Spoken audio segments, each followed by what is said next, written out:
Est-ce que tu savais que si tu manges des pâtes, du blé, tu t'empoisonnes un peu plus chaque jour? Je vais tout expliquer, mais d'abord regarde cet extrait de la ministre de l'Agriculture qui ment en direct devant la population. Il faut plus manger de pâtes, il faut plus manger de riz, il faut plus manger de gâteaux, il faut plus manger de céréales. Vous devriez 99,5% des aliments sont conformes. Donc il est faux, il est absolument faux, Madame la députée, de dire que nous ne faisons rien. C'est tout le contraire. Le problème avec sa réponse, c'est qu'elle veut donner l'illusion que le gouvernement agit efficacement, alors que c'est faux. Tout d'abord, voici l'histoire du scandale du cadmium. Le cadmium, c'est un métal lourd, invisible, qui s'est installé dans notre alimentation sans faire de bruit. Il vient principalement des engrais phosphatés qui sont utilisés en agriculture. Et une fois dans les sols, il passe dans ce qu'on va manger. Les céréales, les pommes de terre, le blé. Donc oui, c'est ce qu'on mange un peu tous les jours. Et depuis 2012, le cadmium est classé comme cancérigène certain. Ça veut dire que le lien avec le cancer est établi scientifiquement.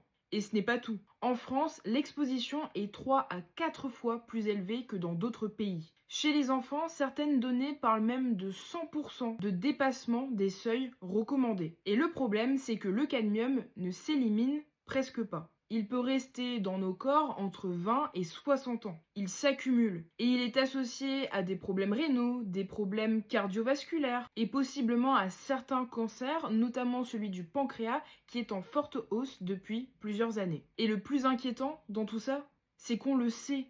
Des médecins alertent depuis 2011. L'ANSES parle aujourd'hui de surimprégnation au cadmium. Et pourtant, la réponse politique est lente.